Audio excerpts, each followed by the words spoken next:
Par ailleurs, effectivement, si on dresse un bilan, on se dit que le président Macron n'a pas remis en cause un accord qui date de 1968 et qui donne aux Algériens, en fait, aux ressortissants algériens en France, un statut préférentiel par rapport aux autres étrangers. On en parle peu, ça, justement. On en parle très peu. Très intéressant. C'est l'occasion, parlons-en. Si vous êtes américain, que vous êtes en France, votre carte de séjour de 10 ans, vous ne pouvez l'obtenir, la solliciter qu'à partir de 5 ans de résidence en France.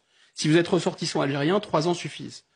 Si vous êtes un commerçant japonais, que vous voulez ouvrir un commerce en France, vous devez faire la preuve de la viabilité économique de votre affaire.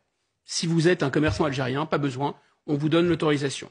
Si vous êtes, disons, une Australienne, que vous épousez un Français, eh bien, vous devez faire la preuve de 6 mois de vie sous le même toit pour obtenir un statut de conjointe français. Si vous êtes une Algérienne, vous épousez un national français, vous avez immédiatement ce statut.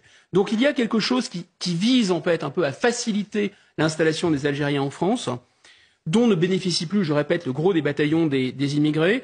Et en fait, c'est assez contre-intuitif parce que, et là je remercie l'Observatoire de l'immigration et de la démographie qui fait un travail remarquable pour compulser et récupérer des données ici ou là. Si on regarde les données, on s'aperçoit que les Algériens, en fait, s'intègrent assez mal par rapport aux autres immigrés. Or, on pourrait se dire, c'est contre-intuitif parce qu'il y a eu tellement de liens entre la France et l'Algérie, les peuples se connaissent tellement, que finalement, les Algériens devraient se sentir un peu comme des poissons dans l'eau en France. Pas du tout.